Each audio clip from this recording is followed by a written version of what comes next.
il aurait dû croiser en voiture un sergent des Marines américains, usé et marqué par les combats, en patrouille de routine dans la chaleur torride du Mojave. Jusqu'à ce qu'il aperçoive la boîte. Cette chiot aux fourrures dorées emmêlées, côte pointue, à peine vivant sous le soleil du désert.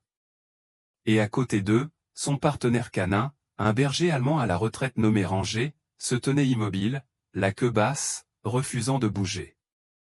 Personne ne savait pourquoi le chien s'était figé. Personne ne s'attendait à ce que cet instant allait révéler. Car il ne s'agissait pas seulement de négligence. C'était un crime caché au grand jour et ce qui suit est une histoire de rédemption, de seconde chance et d'un instinct inébranlable de protection des sans-voix. Avant de commencer, dites-nous d'où vous regardez l'émission.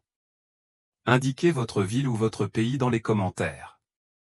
Et si vous pensez qu'aucune vie n'est trop petite pour être défendue, abonnez-vous, cette histoire restera gravée dans votre mémoire bien après que la dernière empreinte de patte se soit estompée. Le désert de Mojave ne murmurait pas. Il brûlait. Il imprégnait les os de chaleur et recouvrait tout d'une pellicule de poussière, comme si le temps lui-même s'était desséché et emporté. En milieu de matinée, le soleil avait dépassé sa paresse et brillait maintenant avec une méchanceté ancestrale. L'asphalte scintillait d'une lumière miraculeuse, et l'air sentait le métal, l'armoise et le souvenir. Aux abords de Barstow, en Californie, là où le désert rejoignait les derniers vestiges de la civilisation, un UMV des Marines américains dévalait une portion de route délabrée, encadrée de clôtures rouillées et de lignes électriques abandonnées depuis longtemps. Le sergent Logan Brooks, 41 ans, était assis au volant. Grand et large d'épaules, il se déplaçait comme un homme habitué à porter le poids non seulement du matériel, mais aussi du temps et des conséquences. Sa peau, bronzée et usée par les intempéries, portait les cicatrices subtiles des anciennes batailles, et ses yeux d'un bleu grisâtre doux avaient vu bien trop de choses pendant trop longtemps. Il y avait en lui un calme désormais né non pas de la paix, mais de l'épuisement. Depuis son retour de son dernier déploiement dans la province d'Helmand, Logan s'était occupé de patrouilles logistiques dans les bases désertiques de Californie. C'était un travail routinier et discret, jusqu'à ce que ça ne le soit plus. À côté de lui était assis Ranger, un berger allemand de 6 ans à l'épais pelage zibeline et aux yeux d'un ambre profond qui clignait rarement. Ancien chien de piste de combat, Ranger avait un jour sauvé 2 marines en détectant un engin explosif improvisé enfoui quelques secondes avant la détonation. Il se déplaçait avec une précision déterminée aux postures droites, regard alerte, mais jamais anxieux. Depuis sa retraite, Ranger était resté auprès de Logan non pas parce que les ordres l'exigeaient, mais parce qu'aucun des deux ne s'était bien adapté à la solitude. Le lien qui les unissait n'était pas seulement la loyauté, c'était la survie. Alors que le UMV cahotait sur le bas-côté de la route 247, Logan plissa les yeux à travers le pare-brise. La route, banale et presque déserte, serpentait doucement dans un ravin bordé d'arbustes cassants et de créosotes mourantes. C'est alors que Ranger se raidit. Il n'aboya pas, il ne le faisait jamais, sauf si c'était important, mais ses oreilles se dressèrent et son nez se gonfla tandis qu'il se penchait vers la vitre passager, les yeux scrutant quelque chose juste devant lui. Logan ralentit. « Qu'est-ce qu'il y a, mon garçon ?» Ils s'arrêtèrent près d'un panneau de limitation de vitesse déformé, dont la peinture avait laissé place à de pâles ombres rouges et blancs. Juste au-delà des broussailles, quelque chose accrochait la lumière, une boîte en carton, partiellement affaissée et trempée de taches sombres, posée de façon étrangement inclinée dans le sable, comme si quelqu'un avait tenté de la faire disparaître. Logan sentit sa poitrine se serrer. Un malaise familier lui monta aux côtes. Il ouvrit la porte et s'avança dans la chaleur, ses bottes crissant le gravier. Ranger sauta à ses côtés sans qu'on lui en donne l'ordre, la queue basse, les oreilles en avant, le corps tendu mais contrôlé. Logan s'approcha lentement, effleurant instinctivement l'arme de poing sur sa cuisse. Des mouches bourdonnaient paresseusement autour de la boîte. L'odeur le frappa une seconde plus tard, aigre, brûlante et indéniablement vivante. Puis vint le son, un gémissement, bas, rauque, à peine audible. Logan s'agenouilla près de la boîte et ouvrit le rabat détrempé. À l'intérieur se trouvait 7 chiots Golden Retriever, âgés de 4 semaines à peine. Leur fourrure, autrefois crème dorée, était maintenant emmêlée de crasse, leur côte était dure sous une peau fine comme du papier, leur respiration était superficielle et irrégulière. Les yeux de l'un d'eux étaient clos et couverts de croûte. Un autre tressauta à peine lorsque l'ombre de Logan les recouvrit. Pendant un long moment, il resta immobile. Puis Ranger gémit doucement. Logan expira. « Mon Dieu, quelqu'un t'a laissé mourir ici. » Il retira sa surchemise d'uniforme et enveloppa les 3 chiots les plus faibles. Il souleva délicatement les autres dans un sac en toile doublé d'une serviette de rechange. Ses mains étaient fermes. Sa respiration, non. À mi-chemin, son talkie-walkie vibra. Il l'ignora. Il vibra de nouveau. Puis son téléphone portable vibra au tableau de bord. Il retourna au Humvee en trottinant et tapota l'écran. La voix à l'autre bout du fil était saccadée et irritée. « Logan, c'est le capitaine Kinnear. »« Où es-tu » ?»« Capitaine, » demanda Logan. « Paul Kinnear. » La cinquantaine, colérique et la mâchoire carrée. « Tu es censé rejoindre l'équipe du convoi au poste de contrôle logistique dans 15 minutes. » Logan fixa Ranger dans le rétroviseur, assis en silence à l'arrière, près des paquets emballés. Un chiot gémit à nouveau. Sa mâchoire se crispa. « J'ai dû m'arrêter, » dit Logan d'un ton neutre. « Il y a quelque chose dont je dois m'occuper. » Il y eut un silence. « N'en faites pas une affaire personnelle, sergent. Vous savez à quel point nous sommes débordés. Un faux pas de plus, et vous serez définitivement retiré des patrouilles. » L'appel prit fin. Logan jeta le téléphone sur le siège passager et claqua la portière. Il regarda Ranger, qui n'avait pas bougé. « Qu'en penses-tu, mon vieux ? On le laisse mourir, ou on tente l'impossible ?» Ranger inclina légèrement la tête. Logan prit la route, non pas pour retourner à la base, mais vers le sud, en direction de Barstow. Barstow était le genre de ville qu'on oublie volontairement. Son motel n'avait pas vu de linge propre depuis des années. La plupart des boutiques étaient maintenues à flot grâce aux rubans adhésifs et à la fierté. Mais il y avait un endroit dont Logan se souvenait, un samedi matin, 1 an plus tôt, une clinique vétérinaire coincée entre une agence de prêt sur salaire et une boulangerie fermée. Ça sentait l'alcool isopropylique et la fourrure mouillée, et la réceptionniste avait qualifié Ranger de « beau », ce qui lui avait valu un léger mouvement de queue. Il s'arrêta sur le parking fissuré de Barstow Power & Dealing. Les freins du Humvee grinçaient en signe de protestation. Une berline poussiéreuse était le seul autre véhicule présent. Le panneau au-dessus de la portière était pendu de travers, le logo délavé, en forme d'empreinte de patte, avait perdu 2 orteils. Logan portait les chiots dans ses 2 bras, l'un blotti contre sa poitrine, les autres en équilibre avec un désespoir silencieux. Ranger suivait sa démarche, parfaitement synchronisée.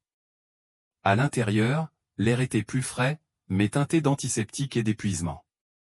Une femme leva les yeux de derrière le comptoir de la réception. Tania, la trentaine, de taille moyenne, portait une blouse d'hôpital gris délavé, ornée d'ossements de dessins animés. Ses cheveux courts et bouclés étaient tirés en un chignon hâtif, et ses yeux noirs s'écarquillèrent en voyant ce que Logan portait. « Doux Seigneur », murmura-t-elle. « Docteur Grant. » De l'arrière-salle émergea le docteur Sierra Grant ou une femme d'une 50aine d'années, grande et imposante, avec des tresses argentées et des yeux enfoncés, durcis par trop de cas comme celui-ci. Elle se déplaça rapidement, mais sans panique. « Salle de soins numéro 2 maintenant », dit-elle d'une voix basse et autoritaire. Logan la suivit à l'intérieur, déposant délicatement les 3 premiers chiots sur un coussin chauffant. Ranger se tenait sur le seuil de la pièce, immobile, les oreilles en arrière, les surveillant telle une sentinelle. Le plus petit chiot laissa échapper un faible cri. Logan posa doucement une main sur son flanc, sentant sa respiration fragile monter et descendre. Le docteur Grant a inséré des aiguilles intraveineuses avec la paume de la main, comme quelqu'un qui avait déjà fait cela trop souvent. Tania a apporté des liquides et des gants. Un autre assistant, un jeune homme portant un anneau nasal et aux mains douces, nommé Louis, a commencé à évaluer le niveau d'hydratation. Personne n'a gaspillé ces mots.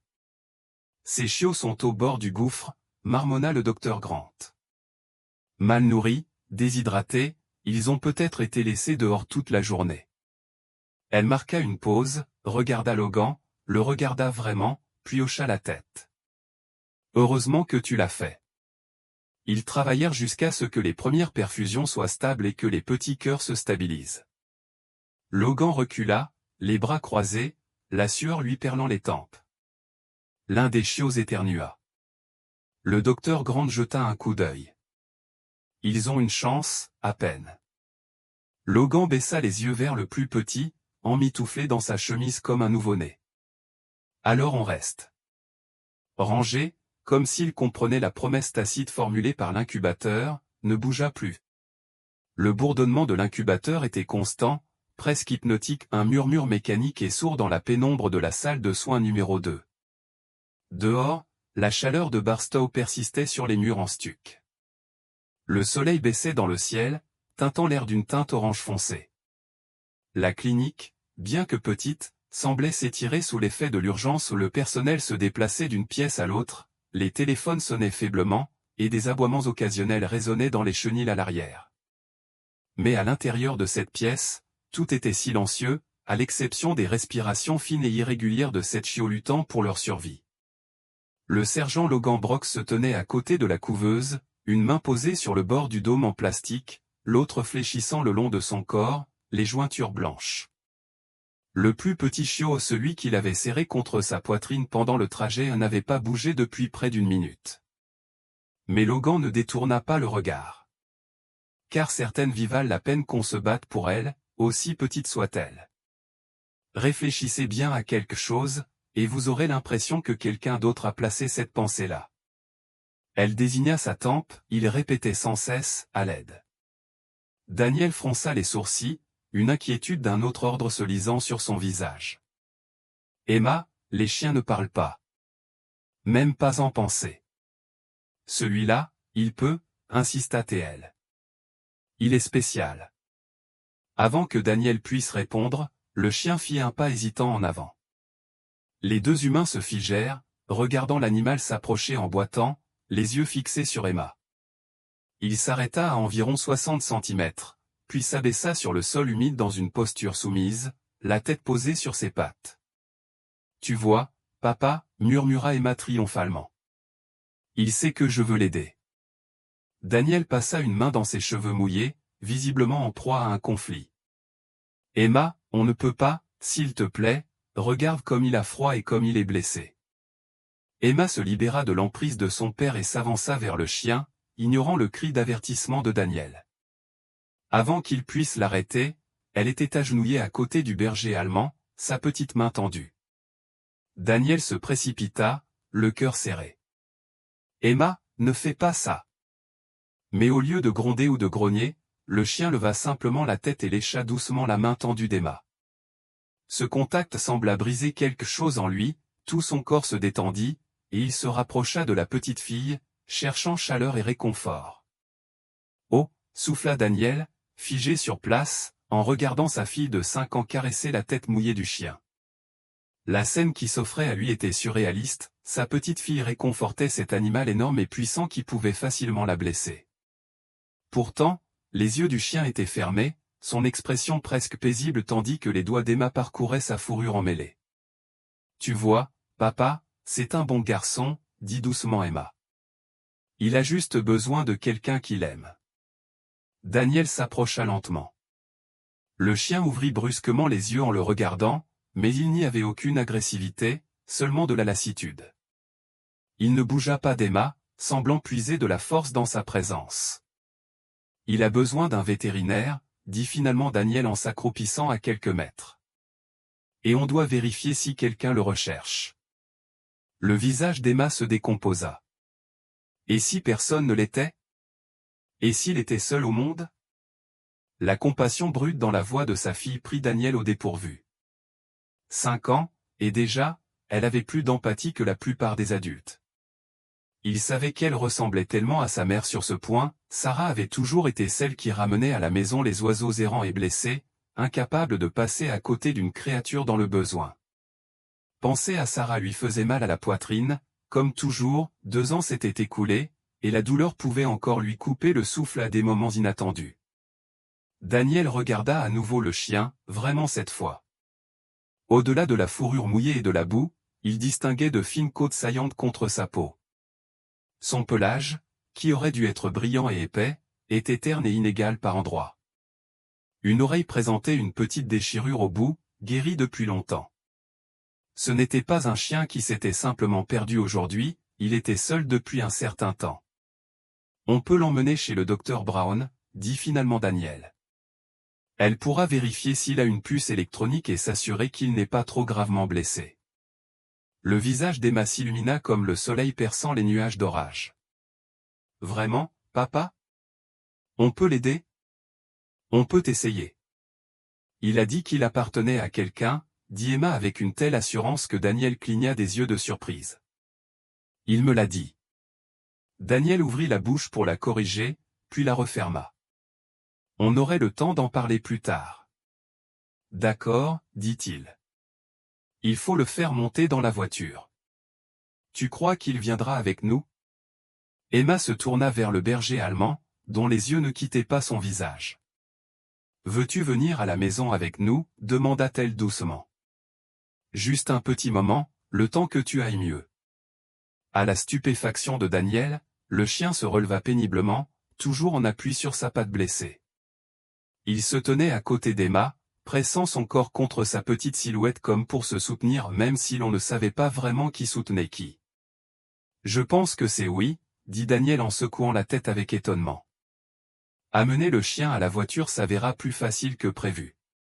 Malgré sa blessure, il suivit Emma sans hésitation, boitant à ses côtés sous la pluie. Cependant, arrivé à la voiture, un nouveau problème surgit. Il est trop grand pour mes genoux, dit Emma avec inquiétude tandis que Daniel ouvrait la porte arrière. Daniel hésita où le chien était sale et sa voiture était propre mais un seul regard sur le visage suppliant de sa fille lui indiqua qu'il avait déjà perdu la bataille. Je vais poser des sacs de course sur la banquette arrière, soupira Théil. Et quand on rentrera, il ira directement dans la baignoire avant de toucher quoi que ce soit d'autre. Emma rayonna et lui jeta les bras autour de la taille. Merci, papa. Tu es le meilleur papa du monde.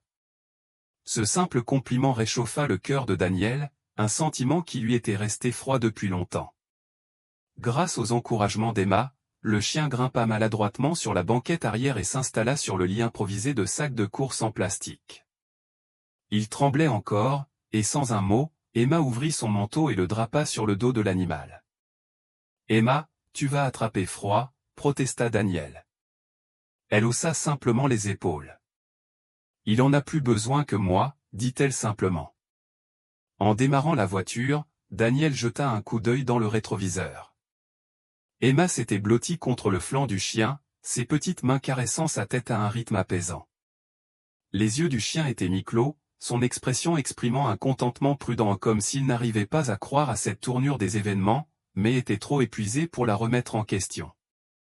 En les regardant ensemble sa petite fille et cette créature perdue qu'elle avait tant voulu sauver, Daniel sentit quelque chose bouger en lui, comme les pièces d'un puzzle qui s'assemblaient enfin après avoir été éparpillées bien trop longtemps. La pluie continuait de tomber dehors, mais dans la voiture, une lueur de chaleur s'était allumée, une petite flamme d'espoir dont Daniel n'avait pas remarqué l'absence jusqu'à cet instant. « Comment l'appeler » demanda soudain Emma, la voix engourdie par la chaleur du chauffage de la voiture. Daniel hésita. Donner un nom au chien semblait être une étape vers la permanence, et il n'était pas sûr d'être prêt. Attendons de voir ce que le docteur Brown en dit, esquiva-t-il. Il a peut-être déjà un nom. Emma secoua la tête avec assurance. Il s'appelle Atlas, déclara-t-elle. Atlas, répéta Daniel, surpris. Comment connais-tu un mot aussi complexe, Em? Emma baissa les yeux vers le chien, dont les yeux s'étaient fermés. Du livre que maman lisait, dit-elle d'un ton neutre. Celui de l'homme qui portait le monde entier sur ses épaules. Lui aussi portait des choses lourdes. Daniel déglutit difficilement, incapable de parler malgré la boule soudaine dans sa gorge. Le livre de mythes grecs de Sarah où il avait oublié qu'elle les lisait à Emma avant de dormir, simplifiant ainsi les récits pour son jeune esprit. Atlas, murmura-t-il finalement, testant le nom. L'oreille du chien frémissait de sommeil tandis qu'il roulait sous la pluie vers la maison. Daniel ne parvenait pas à s'empêcher de penser que quelque chose d'important venait de se produire, quelque chose qui allait changer leur vie à jamais. Que ce soit pour le meilleur ou pour le pire, cela restait à voir, mais en voyant le visage paisible de sa fille dans le rétroviseur, il se surprit à espérer pour la première fois depuis longtemps que les changements ne soient pas toujours mauvais. Tenant une enveloppe aux couleurs vives faite de papier de construction plié, elle portait sa tenue habituelle à motif tournesol, bien que ses cheveux soient maintenant lâchés et effleurent ses épaules, lui donnant une apparence moins prudente que la nuit précédente. « On vient de le déposer », dit-elle en entrant dans la pièce. Un petit garçon est entré avec sa mère et a dit que c'était pour l'homme au chien soldat. Logan haussa un sourcil et prit l'enveloppe. Sur le devant, en grosses lettres et au crayon bleu, on pouvait lire « À Monsieur Logan et rangé ». Il l'ouvrit lentement. À l'intérieur se trouvait une lettre manuscrite, inégale et sérieuse. « Cher Monsieur Logan. Je m'appelle Liam. J'ai 8 ans. J'ai vu ta photo avec les chiots sur Internet. Mon chien est mort l'année dernière et ça m'a attristé, mais ma mère dit que tu es un vrai héros parce que tu es resté avec les petits et que tu n'es pas parti. Je veux être comme toi. Je veux être courageux. Merci de ne pas être parti. Avec amour, Liam. PS. Je pense que ton chien est incroyable. » Logan fixa la lettre, et quelque chose dans sa poitrine bougea, ni brisé, ni guéri, mais adouci. Ranger leva les yeux comme s'il sentait le changement et posa son menton sur le genou de Logan. Sarah, observant en silence, prit la parole après une pause. « Tu réalises que tu as commencé quelque chose. » « Je n'ai rien posté, » a déclaré Logan. « Non, » ajouta Ivy, « mais je l'ai fait juste une photo. Pas de nom, juste l'histoire. » Logan n'a pas protesté. « Et les gens le voient. » Des milliers. Sarah referma le dossier et tapota doucement le dessus. Ce genre d'attention peut être dangereux, mais aussi puissant. À cet instant, un bruit rompit le silence, un léger gémissement aigu provenant de l'intérieur de la couveuse. Tous trois se retournèrent. Faith n'avait que légèrement bougé, un mouvement de pattes, un léger mouvement de tête, mais c'était un mouvement. Puis un autre bruit suivit, une respiration plus régulière. Sa poitrine, autrefois creuse et tremblante, se soulevait maintenant avec un rythme plus ample. Ivy halta. Logan s'agenouilla à côté d'elle, les yeux écarquillés. Faith cligna des yeux. Ses yeux, à peine ouverts et troubles, étaient éveillés. « Elle a survécu à la nuit », murmura Ivy. Sarah croisa les bras, la voix douce. « Et ça change tout. » Logan ne parla pas, il posa simplement une main rugueuse contre la vitre. Ranger se pencha à côté de lui. Un marine, un chien et un chiot. Personne ne s'attendait à ce qu'ils survivent, et pourtant, tous les trois étaient encore là. En milieu d'après-midi, la chaleur de Barstow était revenue en force, s'infiltrant dans les fissures des trottoirs et faisant miroiter dans l'air des vagues sèches. À l'intérieur de la clinique, cependant, il y avait du mouvement, l'espoir. Faith, la plus petite de la portée, avait survécu. Ce n'était pas seulement qu'elle avait ouvert les yeux ou qu'elle avait bougé dans la couveuse, c'était sa façon de lever la tête, sa façon de cligner des yeux lentement, incertaine mais déterminée. Logan Brooks remarquait chaque petit tressaillement. Ranger avait à peine bougé depuis la veille. Il était allongé sur le ventre, les yeux mi-clos mais toujours alertes, le menton posé sur ses pattes avant. Chaque fois que Faith émettait un bruit ou une toux, un souffle, un gémissement sourd, ses oreilles se relevaient et sa queue cognait le sol. Il ne remuait pas, ce n'était pas son genre. Il manifestait son approbation par sa présence, son immobilité. Dans une autre vie, il avait attendu des heures au sommet des collines de Sniper sans émettre un son. Pour lui, la loyauté était silencieuse et absolue. Logan était dans la salle de pause, en train d'enlever son maillot de corps humide, lorsque Louis, le technicien vétérinaire dégingandé aux cheveux noirs bouclés et à l'anneau au sourcil, entra, une tablette à la main. Louis avait 27 ans, parlait doucement et se déplaçait avec une démarche voûtée qui le laissait paraître indifférent jusqu'à ce qu'on ait besoin de lui. « Tu as une minute ?» demanda Louis. Logan hocha la tête, attrapa une bouteille d'eau dans le mini-réfrigérateur et en lança une à Louis, qui l'attrapa sans regarder. « Sarah veut que tu vois quelque chose », dit Louis en faisant glisser son doigt sur l'écran. L'écran montrait une image satellite granuleuse d'une parcelle de terrain à l'ouest de Hinckley, des rangées de structures de fortune pas plus grandes que des remorques, disposées selon une grille inégale de bâches, des ombres de clôture et ce qui semblait être un grand réservoir noir sur le côté. Elle a trouvé ça chez un centre de contrôle animalier, a déclaré Louis. La propriété appartient à une société écran, mais les coordonnées correspondent à une série d'adresses d'enregistrement de puces, dont celle trouvée par Ivy. C'est vraiment actuel? Logan plissa les yeux. Il y a 3 jours, répondit Louis. Logan expira. Je ne veux pas attendre les papiers. Louis jeta un coup d'œil autour de lui, baissant la voix. Sarah travaille dessus, mais les démarches administratives avancent lentement. Elle a dit qu'elle te soutiendrait si tu voulais jeter un coup d'œil officieusement. Logan se frotta la mâchoire. Je prends rangée. On fait un tour, pour voir. Avant de partir, Louis marqua une pause. Pour ce que ça vaut, ta présence a changé les choses. Ivy reste après son service maintenant. Le docteur Grant parle moins comme si c'était la fin du monde. Et ces chiots?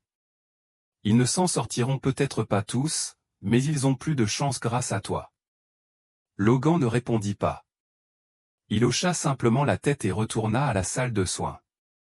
Ivy était déjà accroupie près de la couveuse de fête, un linge propre à la main. Ses cheveux étaient noués dans une nouvelle tresse, plus serrée cette fois, et elle portait une blouse propre ornée de petites abeilles dessinées. Son attitude était différente, plus posée, plus ouverte. Elle a essayé de se lever, dit Ivy en jetant un coup d'œil à Logan alors qu'il entrait. Combien de temps? Demanda Logan. 3 secondes, répondit-elle avec un léger sourire. Mais elle a essayé. Logan s'approcha, se pencha légèrement et regarda à travers la vitre bombée. Fête cligna des yeux. Ses petites jambes tressaillirent à nouveau. Elle n'abandonne pas, a déclaré Logan. Non, sourit Ivy. Elle fait ce que la plupart des gens ne feraient pas. Après une pause, Logan reprit la parole. Je sors un peu, j'ai trouvé un endroit. Tu y vas seul? Demanda Ivy. Il secoua la tête. Ranger est avec moi. Je ne ferai rien de stupide. Dernier mot célèbre, murmura Ivy, puis se leva. Attends. Elle disparut dans le couloir et revint avec une petite trousse, du matériel de premier secours, des gants, un chargeur de téléphone et une lampe de poche bon marché. Elle la lui tendit sans tambour ni trompette. Au cas où, dit-elle. Merci. Logan s'agenouilla, fit un signe silencieux à Ranger, et le chien se leva aussitôt, s'étirant une fois avant de le suivre. Ils roulèrent vers le nord-ouest, passèrent les gares de triage, puis la dernière station-service où l'asphalte se transformait en gravier. Le paysage changea lentement, pas de bâtiments, juste des buissons brûlés, des poteaux téléphoniques et des rochers tels des os blanchis éparpillés sur le sable. Logan conduisait, une main sur le volant, l'autre posée mollement près du dos de Ranger. Le chien se tenait dans le coffre arrière du Humvee, les oreilles scrutant le vent à travers la vitre entr'ouverte. Environ 45 minutes plus tard, Logan ralentit près d'un portail rouillé sans numéro visible. La route au-delà était en terre battue, avec des traces de pneus à peine effacées. Un panneau, défense d'entrée, délavé était attaché à un poteau incliné. Il coupa le moteur. Ils restèrent assis en silence, puis Ranger poussa un gémissement sourd, incertain. Logan sortit dans la chaleur, la poussière s'élevant autour de ses bottes. Il s'approcha du portail, se cachant derrière une armoise. À travers la fine clôture grillagée, il aperçut plusieurs petits hangars préfabriqués, une caravane avec une bâche suspendue sur le côté, et un générateur ronronnant quelque part hors de vue. L'endroit semblait abandonné, mais pas mort, une gamelle en métal trônait devant l'un des hangars, une carafe d'eau était couchée sur le côté, récemment percée et fuyant. Des mouches bourdonnaient autour d'un sac poubelle noir qui n'avait pas encore été déchiré. Puis il l'entendit, un aboiement discret, tendu au provenant du deuxième hangar. Rangé dressa les oreilles, son corps se tendit. Logan leva la main. Pas encore. Il sortit son téléphone, prit plusieurs photos du dispositif, puis se retourna et se dirigea vers le UMV. Juste une reconnaissance, pas d'intrusion, pas sans mandat. De retour à la clinique, la nuit était tombée. Ivy était assise dans le couloir, à côté de la couveuse de fête, fredonnant à voix basse. Le docteur Sierra était rentré chez lui pour la soirée, et Louise s'occupait du chenil. Le silence régnait dans le bâtiment. Fête était restée debout à nouveau, pas longtemps, mais Ivy l'avait vue et elle avait souri. Lorsque Logan et Ranger revinrent à Barstow, les derniers rayons du crépuscule avaient cédé la place à l'obscurité totale. La nuit du désert se rafraîchit rapidement, la chaleur faisant place à un froid glacial. Ce bourdonnement sous chaque surface métallique mettait Logan sur les nerfs lorsqu'il gara le UMV derrière la clinique plutôt que devant une habitude, pas une nécessité. Dans son métier, même les patrouilles de routine apprenaient à se déplacer sans attirer l'attention. À l'intérieur, la clinique avait pris son rythme nocturne. Les plafonniers étaient tamisés, seules quelques lampes de travail brillaient près de la réception et des salles de soins. Au fond, une radio diffusait une musique douce et ancienne du Sam Cooke, peut-être à peine audible par-dessus le léger ronronnement de la climatisation. Ivy dormait sur le canapé de la salle de repos, les bras croisés sur le ventre, sa tresse défaite et drapée sur le coussin. Un carnet de croquis était ouvert à côté d'elle. Logan s'arrêta à la porte pour examiner le dessin au crayon à moitié terminé, un berger allemand enroulé de manière protectrice autour d'une ribambelle de chiots endormis. Les traits étaient soignés, précis et profondément intimes. Il referma doucement la porte et la laissa se reposer. Dans la salle de soins numéro 2, Ranger se dirigea droit vers la couveuse et s'allongea sans qu'on le lui demande. Fête, plus alerte, leva faiblement la tête. Sa queue tremblait, pas vraiment un frémissement, mais elle essayait. Logan resta silencieux à côté d'eux, puis alluma la lampe de bureau et sortit son téléphone. Les photos qu'il avait prises sur le site de Hinckley semblaient encore trop nettes, trop réelles. Sur l'une d'elles, l'angle avait capté un mouvement en arrière-plan, une silhouette humaine à demi-ombre. Il l'envoya à Sarah Gentry avec une simple légende, « Ils sont actifs, nous devons bouger. » En quelques minutes, Sarah répondit, « Rendez-vous à 8 heures, au greffe. » Apportez les images. Logan soupira et se frotta la nuque. Il n'était pas vraiment fatigué, mais une tension lui parcourait l'échine, refusant de se calmer. Une voix familière parvint du couloir. « Je pensais vous trouver ici. » Le docteur Sierra Grant se tenait debout, un presse-papier dans une main et une thermos à café dans l'autre.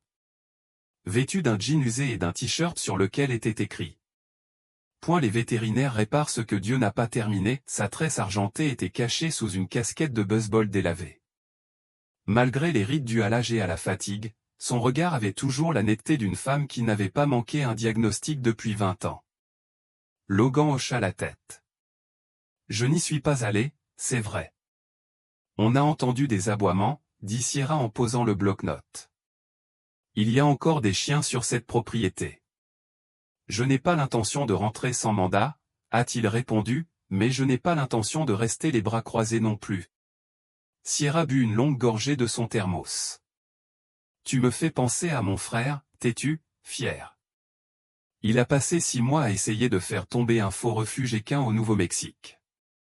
Ça lui a presque coûté tout, mais il les a eus, 37 chevaux, dont un aveugle. » Logan haussa un sourcil. « Il est toujours dans le coup ?» Elle sourit faiblement. « Non.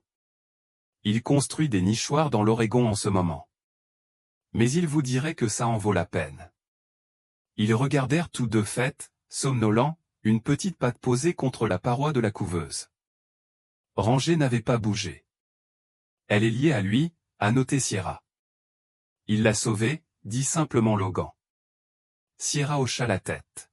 « Eh bien, un chien nous a sauvés aussi. » Avant de partir, elle déposa quelque chose sur le comptoir, une simple enveloppe Kraft portant l'adresse « Urgent pour le Marine », sans adresse de retour. Logan l'ouvrit après son départ. À l'intérieur se trouvait une lettre imprimée et quelques photos. La première montrait une portée de chiots dorés, les yeux encore fermés, sur un sol en béton froid horodaté 6 semaines auparavant. La lettre, tapée à l'encre noire, disait: Vous pensez sauver quelque chose, mais vous n'avez aucune idée d'où cela vient ni où est passé le reste. Arrêtez de creuser. Certains trous sont plus profonds que vous ne le pensez. Logan serra les dents. Ce n'était pas seulement un avertissement, c'était une menace. Celui qui avait écrit cela avait accès à des chronologies internes, peut-être même à quelqu'un à l'intérieur du système. Il rangea les photos dans son sac, puis se tourna vers Fait et Ranger, qui l'observait. Ce qui veut dire qu'on se rapproche, murmura-t-il. Cette nuit-là, Logan resta près de la couveuse, Ranger aussi. Personne ne le lui avait demandé. Ivy ne se réveilla qu'au matin. Sierra ne dit pas un mot en les voyant, tous deux à l'endroit même où elle les avait laissés. Mais quelque chose avait changé. À 3h14, Fait se tenait debout pour la première fois. Elle tremblait, mais ne tomba pas. Ranger leva la tête et émit un petit son approbateur, presque un grognement, mais plus doux, plus respectueux. Logan observa, immobile, sachant que quelqu'un avait vu la même chose ailleurs et réalisé que son temps était compté. À 8h précises, Logan Brock se tenait devant l'annexe du palais de justice, dans le centre-ville de Barstow. Le soleil matinal avait déjà transformé les murs en stuc en radiateur. Il portait un simple t-shirt anthracite et un pantalon cargo désertique civil, mais indéniablement militaire. Ses bottes, poussiéreuses après la reconnaissance de la nuit précédente, laissaient de légères traces sur le béton. Ranger se tenait à ses côtés, oreilles dressées, langue tirée, harnais de service attaché au dos. Ils semblaient tous deux être à leur place, n'importe où, et pourtant, ne faisaient confiance à personne. À l'intérieur, le palais de justice était silencieux mais tendu. Les néons grésillaient faiblement, et l'air sentait le papier, l'encre d'imprimante et le café du gouvernement. Sarah Gentry attendait dans son bureau du 2e étage, déjà à mi-chemin de sa première tasse. Elle portait un blazer gris clair aux manches retroussées jusqu'au coude, les cheveux argentés tirés en chignon serré. Aucune excuse ne traversait son visage, elle n'en avait pas besoin. « Il y a un homme que je veux te présenter, » dit-elle à l'entrée de Logan. « Il nous rapprochera, mais ça ne va pas lui plaire. » L'homme était le capitaine Eli, la cinquantaine, la mâchoire carrée, les pattes d'oie profondes et une voix qui semblait venir d'aboyer des ordres. Vêtu d'un pantalon kaki du bureau du shérif et d'une chemise bleue repassée, son badge accroché à la ceinture, il avait effectué 2 missions en Irak comme policier militaire avant de rentrer au pays pour diriger la police rurale du comté de San Bernardino. Logan reconnut immédiatement ce type de personnage, intègre, vif, toujours à 2 doigts de la confrontation. Et jeta un coup d'œil à Logan, puis à Ranger, puis à Sarah.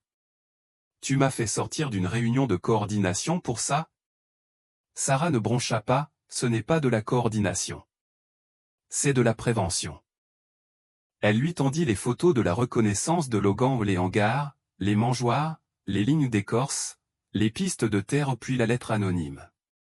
Les yeux de Hay se plissèrent. « Où as-tu trouvé ça ?» « Livré à la clinique, » répondit Logan. « Pas d'adresse de retour. Ils savent que je suis impliqué. » Elle s'appuya contre un classeur, les bras croisés. Ces structures, si elles abritent des animaux, c'est contraire au code du comté. Mais si on veut perquisitionner, il me faudra quelque chose de plus clair que des oui-dire et une photo floue. Il y a plus, dit Sarah en lui tendant un dossier. Les données du registre de la micropuce, croisées avec celles du chiot. Un lot commandé il y a 6 semaines à l'élevage Ashgrove le même préfixe que notre sujet. Et feuilleta les documents, puis soupira. Tu me tends un nid de frelons. Non, répondit Logan. On vous remet un mandat. Et le jaugea du regard. Militaire, marine, toujours à l'assaut de la porte d'entrée. Il y avait des chiens qui criaient, dit Logan d'un ton neutre. L'un d'eux a aboyé alors que nous étions dehors. Ce n'est pas une supposition, c'est immédiat. Et tapota la lettre sur le bureau. Et si c'est un piège, ils savent que tu viens. Logan haussa les épaules. Alors, je commence. Sarah s'interposa entre eux. Cette opération peut être propre ou chaotique. Choisissez. Elle les examina, puis hocha la tête. Vous aurez votre mandat. Mais c'est moi qui dirige. Personne ne met les pieds sur cette propriété avant mon autorisation. Ce soir-là, le plan fut discrètement élaboré, pas de grandes équipes, une entrée restreinte et contrôlée avec 2 adjoints, un technicien vétérinaire pour le triage sanitaire sur place, et Logan comme contact initial. Comme les animaux connaissaient déjà son odeur, Ranger participerait à la détection passive. L'intervention était prévue tôt le matin, afin de prendre les dresseurs au dépourvu. Mais cette nuit-là, personne ne dormit vraiment. De retour à la clinique, Ivy resta assise auprès de Fête pendant des heures. La chiotte marchait maintenant à petits pas, chancelant, dans son enclos, mâchonnant les bords de la couverture et aboyant faiblement lorsque Ranger passait près de la vitre. Louise l'avait surnommée « combattante », mais le nom d'origine était resté. À 22h13, le téléphone d'Ivy vibra, un message anonyme lui parvint, une photo floue d'une personne accroupie près d'un chenil, tenant ce qui ressemblait à une seringue, et d'un chiot doré affalé contre les barreaux de la cage. Ivy la montra à Logan, qui était revenu vérifier la patte crevassée de Ranger après leur randonnée de reconnaissance. « C'est la pression », a déclaré Logan. « Ils sont nerveux. » Ivy a dit, « C'est dingue, ils essaient de nous devancer. » « Qu'ils essaient, » répondit Logan. « Demain, on en finira. » À 4h45, 4 véhicules sont sortis, 2 voitures de patrouille, le Humvee de Logan et une camionnette de service vétérinaire.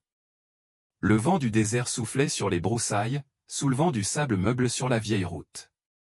Le ciel était encore sombre, mais une faible ligne de lumière se dessinait à l'horizon. À 5h03, ils atteignirent la propriété. Et donna le feu vert définitif. Le portail n'était pas verrouillé, il s'ouvrit sur un gond rouillé, grinçant comme un avertissement. Ranger passa le premier, le nez fronçant, les oreilles dressées. Ils avancèrent rapidement, nettoyant chaque structure, certains hangars étaient vides, d'autres abritaient des cages brisées. Près de l'arrière, la porte d'une caravane était ouverte. L'odeur les frappa immédiatement. Dans une cage d'angle gisaient 3 chiots vivants mais à peine couverts de plaies, les yeux gonflés et clos. Logan tomba à genoux tandis que Ranger rôdait autour d'eux, reniflant doucement. L'un d'eux émit un petit cri étranglé. Ivy, qui était entrée derrière eux, enfila des gants. « Oh mon Dieu !» murmura-t-elle. « Ils n'ont que 5 semaines. » Des pas résonnèrent dehors. Et dégaina son arme et se dirigea vers le bruit. Logan le suivit, Ranger tendu. Derrière une caravane, un homme tenta de s'enfuir. Ranger s'élança sur ordre, contournant le suspect et s'arrêtant à quelques centimètres de lui, aboyant une fois, profond et autoritaire. L'homme se figea. Elle le plaqua au sol et le menotta violemment. « Comment t'appelles-tu » demanda-t-elle. « Rick Alter » cracha l'homme. « Je l'ai juste nourri, c'est tout. » Dans le bureau de la caravane, ils trouvèrent des piles de documents, calendrier de reproduction, carnet de livraison, enregistrement de puces électroniques, factures certains vrais noms, d'autres faux. Sarah arriva alors que les preuves étaient emballées. Elle ne sourit pas, mais hocha la tête. On les a. De retour à la clinique, Fête dormait paisiblement, ignorant que la porte à laquelle elle avait gratté avait été définitivement enfoncée. Au lever du soleil, le chenil improvisé était scellé, les papiers rassemblés, et Rick Alter était en route pour le centre de détention du comté. La poussière flottait dans l'air comme un fantôme réticent, pas encore prêt à se poser. Le raid s'était déroulé sans accroc, presque trop sans accroc.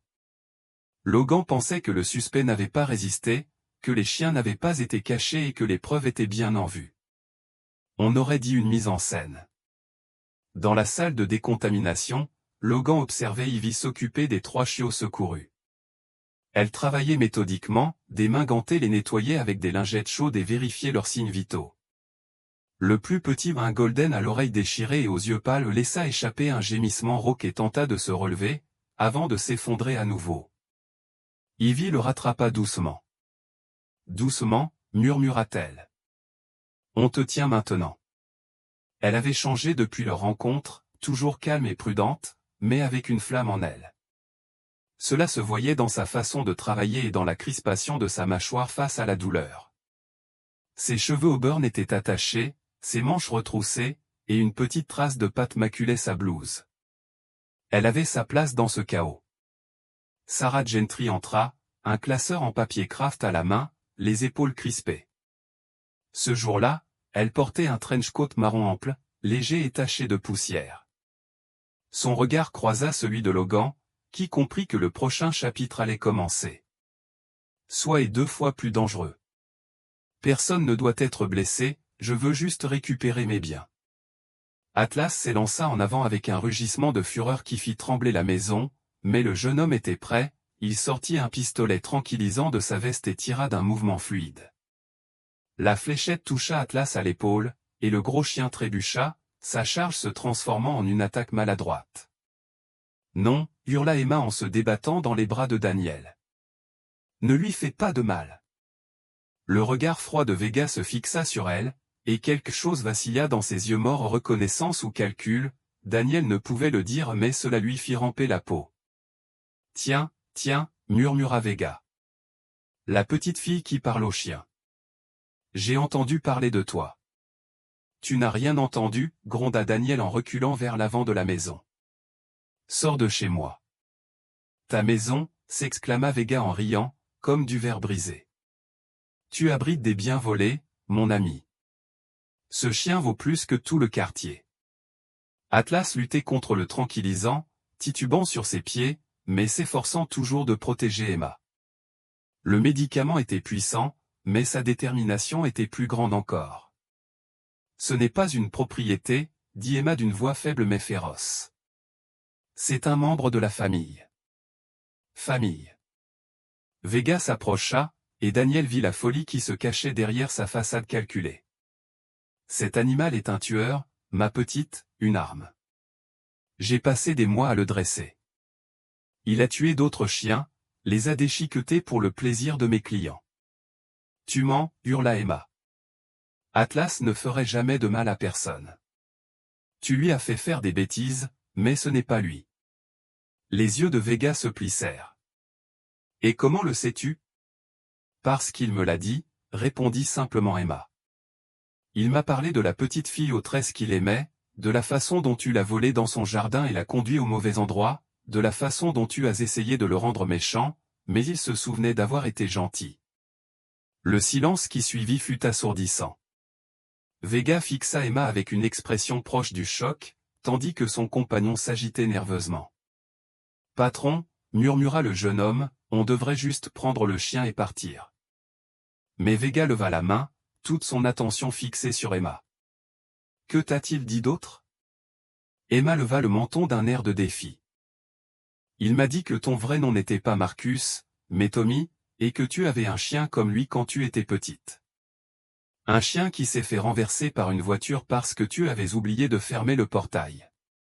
Vega resta immobile, la couleur disparut de son visage, ne laissant que ses yeux froids et vides. C'est impossible, murmura-t-il. Il a dit qu'il s'appelait Sergent, poursuivit Emma d'une voix de plus en plus forte, et quand il est mort, tu as pleuré pendant 3 jours. Mais ensuite, tu as décidé de ne plus jamais aimer, parce que l'amour fait trop mal. Tais-toi, la voix de Vega était à peine humaine maintenant. Atlas est désolé pour toi, dit doucement Emma. Il sait que tu as juste peur et que tu souffres intérieurement, mais ça ne justifie pas de faire du mal aux autres. Vega sortit un pistolet de sa veste, la main tremblante de rage. J'ai dit, tais-toi. C'est alors qu'Atlas passa à l'action. Malgré le tranquillisant qui lui parcourait l'organisme, le gros chien se jeta en avant, non pas sur Vega, mais sur son compagnon. Le jeune homme hurla tandis que le poids d'Atlas le renversait, le pistolet tranquillisant volant à travers la pièce. Cours, cria Daniel en portant Emma vers la porte d'entrée. Appelez les secours. Mais Vega était déjà en mouvement, étonnamment rapide pour un homme de son âge. Il surprit Daniel sur le seuil, l'arme plaquée contre sa tempe. Personne n'appelle personne, grogna Vega. Ce chien en sait trop, et apparemment ta petite fille bizarre aussi. Ce n'est qu'une enfant, supplia Daniel. Elle ne comprend pas ce qu'elle dit. Oh, mais elle le sait. Le regard de Vega était désormais hagard, le masque de civilisation complètement disparu. Pas vrai, petite fille? Tu entends vraiment ce qu'il pense, n'est-ce pas? Emma hocha la tête, les larmes aux yeux. Il pense à la petite fille aux tresses. Elle s'appelait Sophie. Elle avait les yeux marrons et adorait tresser des pissenlits dans sa fourrure. Elle l'a cherchée pendant des semaines après que tu l'aies emmenée, elle a fait des affiches avec son portrait, elle arpentait le quartier en l'appelant par son nom. La voix d'Emma était douce, pleine de compassion. Elle n'a jamais cessé de l'aimer. J'ai dit, stop. Vega leva l'arme et la pointa directement sur Emma. C'est alors que la porte d'entrée s'est ouverte brutalement et que les policiers ont envahi la pièce, arme au poing. La voix de Mike a tranché le chaos, lâchez votre arme, tout de suite. Mais Vega avait perdu la raison, son doigt se crispant sur la gâchette. Daniel ferma les yeux, attirant Emma contre lui, se préparant au pire. Le coup de feu résonna d'une voix assourdissante dans l'espace confiné, mais lorsque Daniel ouvrit les yeux, Vega était au sol, l'épaule serrée, le sang coulant entre ses doigts. Atlas se tenait au-dessus de lui, le tranquillisant faisant enfin effet, mais encore suffisamment conscient pour avoir écarté l'arme au moment crucial. Bon garçon, murmura Emma tandis qu'Atlas s'effondrait à côté d'elle, les yeux déjà fermés. Tu nous as sauvés. Alors que la police arrêtait Vega et son complice, Emma s'agenouilla près du chien inconscient et caressa doucement sa fourrure. Est-ce qu'il va s'en sortir? Demanda-t-elle au docteur Brown, arrivé avec les ambulanciers. Il ira bien, lui assura le vétérinaire. L'effet du tranquillisant se dissipera dans quelques heures, c'est un garçon robuste. Le plus fort, acquiesça Emma. Elle se pencha pour murmurer à l'oreille d'Atlas. Sophie serait si fière de toi. Tu as su te comporter en héros.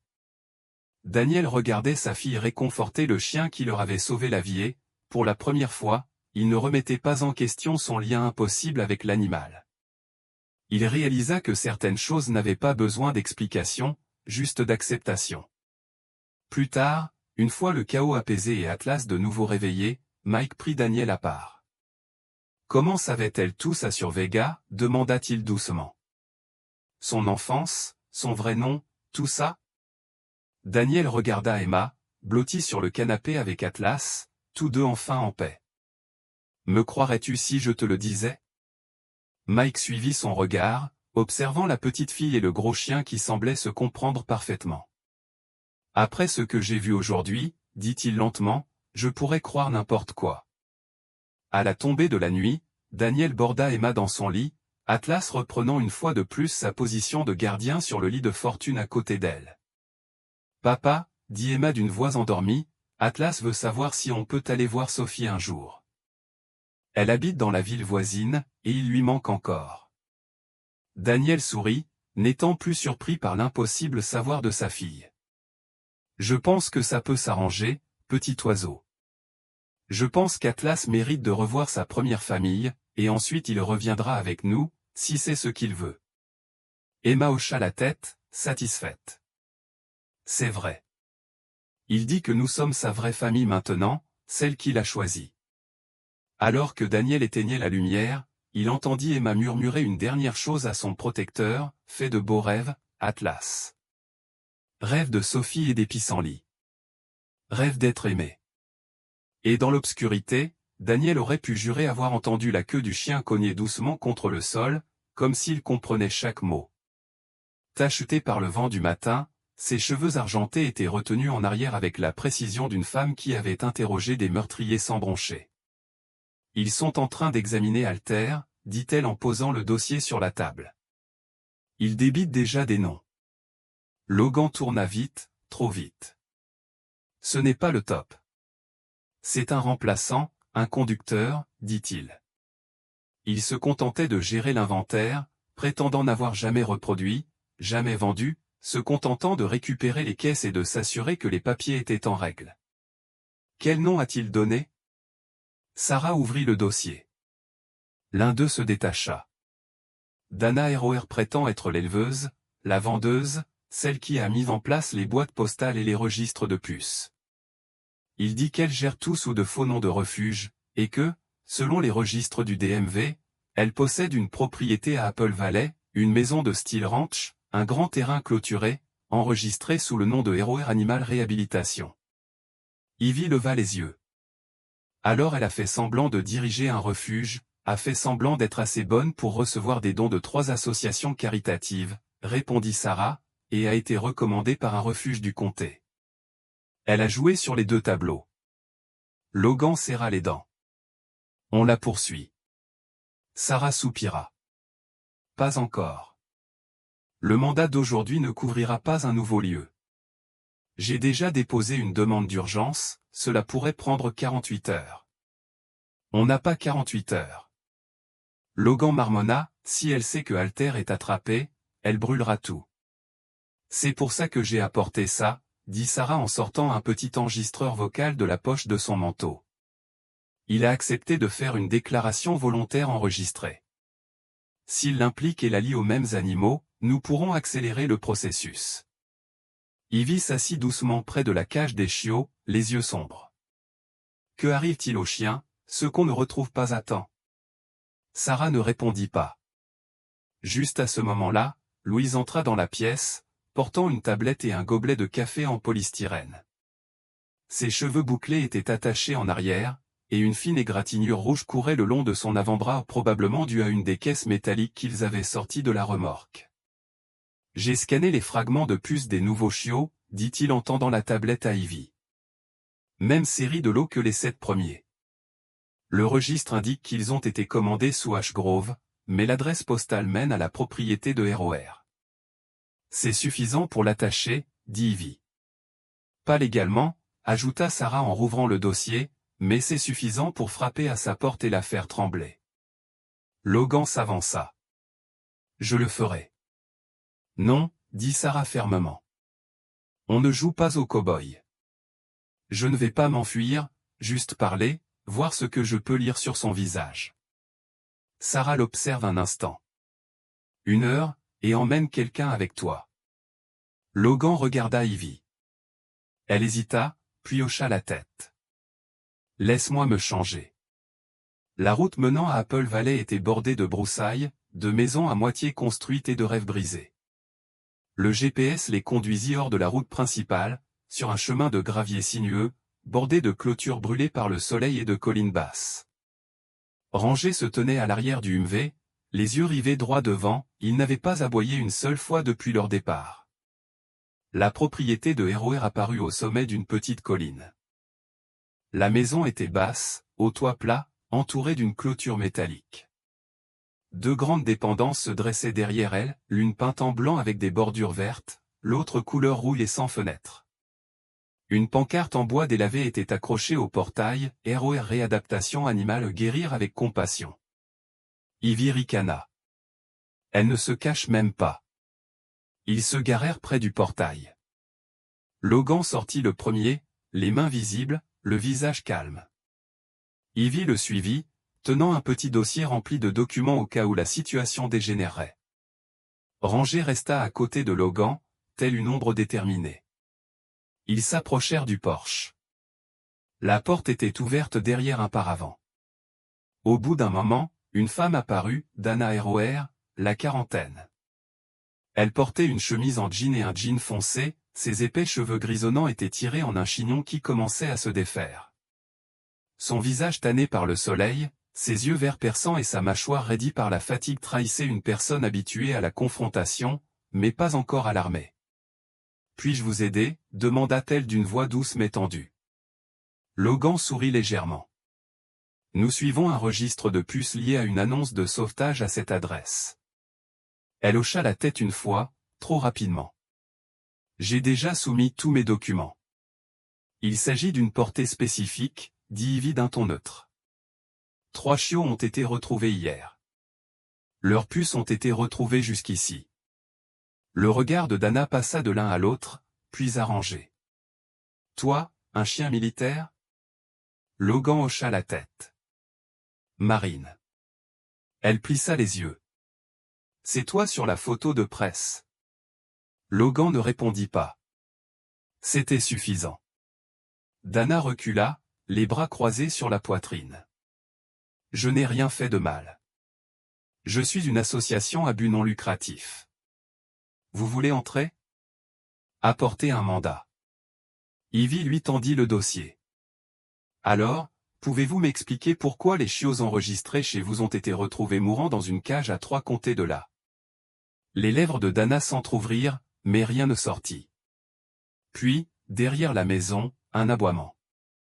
Ni aigu, ni fort, mais indubitable. Dana tourna brusquement la tête vers le son, et Ivy, sans le vouloir, fit un pas en avant. Dana claqua la porte. La serrure claqua. Logan se tourna vers Ivy. On en a assez. Et nous, demanda-t-elle, la voix tremblante.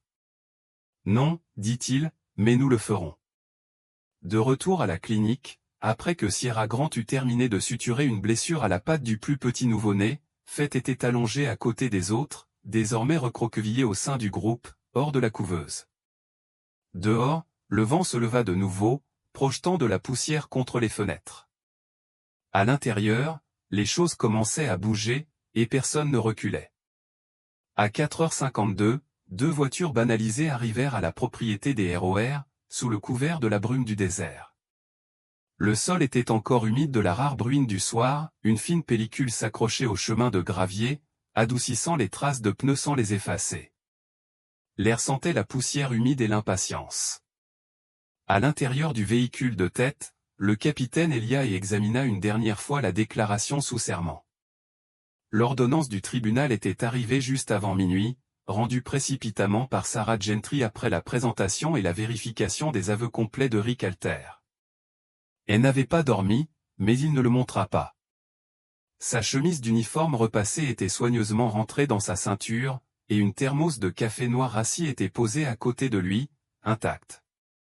Sa mâchoire tremblait tandis qu'il lisait en silence, suivant le protocole.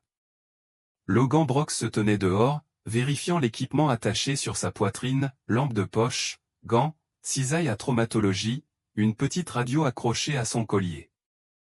À côté de lui, Ranger était déjà alerte, arpentant lentement le véhicule en décrivant un 8. Sa queue était raide, ses yeux plissés, son nez frétillant. Le chien avait senti quelque chose dès leur retour au ranch. Ivy Mark se tenait à quelques mètres derrière elle, vêtue d'une blouse gris foncé et d'un gilet tactique qui tombait maladroitement sur sa silhouette élancée. Elle portait une trousse de triage souple sur une épaule, ses cheveux étaient tressés serrés et glissés sous une casquette bleu marine sur laquelle était écrit « Pat de Barstow et guérison ». Ses doigts tremblaient, à peine perceptibles, sauf pour Logan, qui lui adressa un léger signe de tête. « Tu n'es pas obligé d'entrer, dit-il. »« Je le veux, répondit-elle. Il faut que quelqu'un soit là pour les chiens. » À 5 heures précises, et donna le signal. 2 agents s'approchèrent du portail et l'ouvrirent cette fois, il n'était pas verrouillé. Ils avancèrent rapidement, évacuant d'abord la maison. Dana et Roer n'étaient pas à l'intérieur, mais la cuisine était encore chaude. Une tasse de café à moitié vide était posée sur la table, une valise à moitié pleine était posée près de la porte de derrière. Elle était prête à partir, mais ne l'avait pas fait. Derrière la maison, les dépendants suivaient. La première, peinte en blanc avec des bordures vertes, contenait 6 grandes caisses, chacune contenant un chien. Certains aboyaient faiblement, d'autres se contentaient de gémir. Tous étaient en sous-poids, avec des plaies visibles et des poils manquants. Ivy s'agenouilla près de la plus proche, sortit des lingettes salines et une couverture de survie. Elle parla à l'animal dans un murmure, « Bon, mon chéri, tu es en sécurité maintenant. » Dans la deuxième structure, celle en métal rouillé, ils trouvèrent les véritables preuves, instruments chirurgicaux, seringues à moitié utilisées, flacons de médicaments périmés et serviettes ensanglantées. Un ordinateur portable cabossé était posé sur un bureau, à côté d'un registre de transactions manuscrites, date de vente, numéro de puce électronique, code d'achat. L'odeur à l'intérieur était métallique et aigre. L'abandon et la peur imprégnaient le plancher. Sarah arriva à 5h17, vêtue d'un pantalon sombre, d'un coupe-vent et d'une expression gravée dans la pierre. Elle évolua avec une précision clinique, photographiant, enregistrant et cataloguant chaque objet. Elle ne s'arrêta qu'à la vue des cages, puis à nouveau lorsqu'elle découvrit le numéro tatoué sur l'oreille d'un des chiots, une méthode qu'elle connaissait déjà. Il ne s'agissait pas d'un sauvetage, mais d'un trafic. Logan entra dans le bureau de la caravane, maintenant illuminé par le soleil levant. À l'intérieur, derrière le bureau, il trouva un tableau en liège couvert de polaroïdes, des chiens dans des cages, des chiens avec des médailles, certains avec des prix inscrits au feutre noir.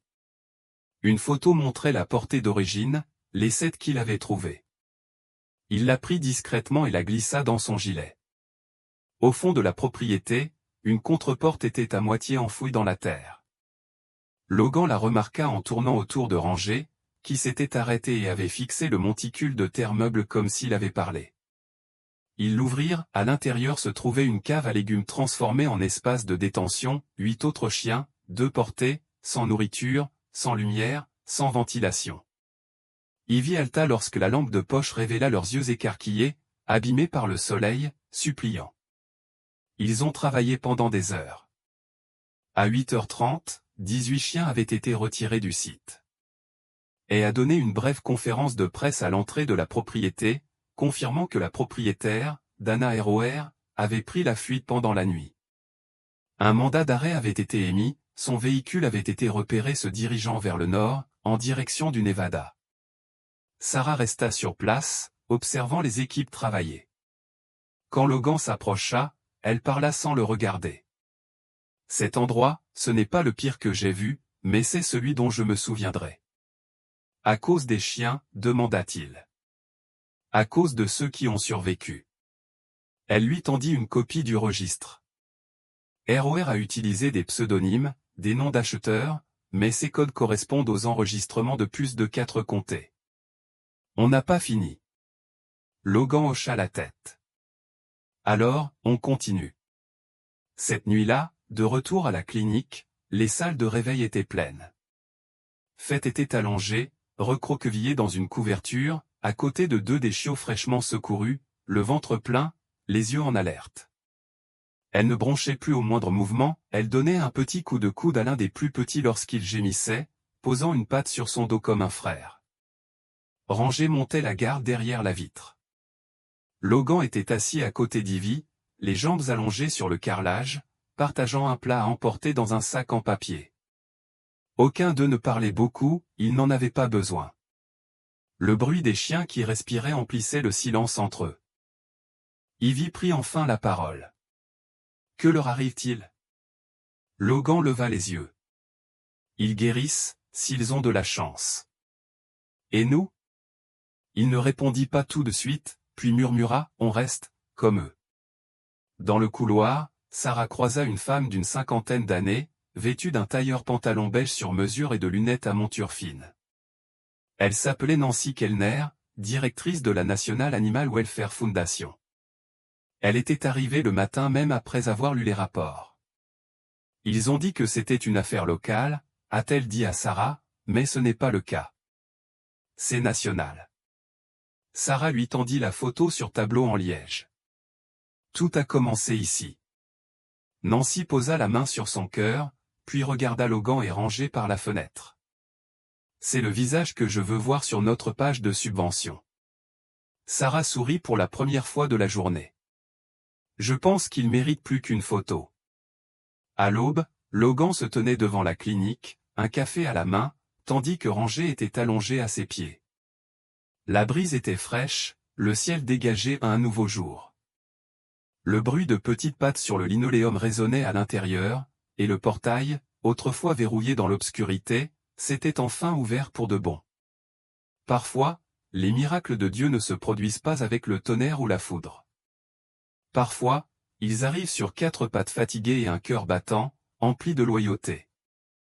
Dans un désert dévasté, ce n'est pas seulement un marine ou une mission qui a sauvé des vies, c'est la foi inébranlable d'un chien, le courage d'une femme de parler et un instant d'obéissance à quelque chose de plus grand que la peur. Cette histoire nous rappelle que même dans les recoins les plus sombres du monde, l'espoir est toujours là, parfois en pause, parfois en silence. Peut-être portez-vous aujourd'hui votre propre fardeau, peut-être vous sentez-vous invisible, ignoré, oublié. Mais que ceci soit votre signe, Dieu voit, Dieu envoie, et parfois il envoie un berger allemand. Si cette histoire vous a touché, partagez-la avec quelqu'un qui a besoin qu'on lui rappelle que l'amour triomphe toujours. Si vous croyez que les chiens sont des anges déguisés, commentez « Amen » ci-dessous. Abonnez-vous à Tales of Hope pour découvrir d'autres histoires vraies de loyauté, de rédemption et les miracles qui nous accompagnent chaque jour. Que Dieu vous bénisse, vous et chaque âme qui croise votre chemin.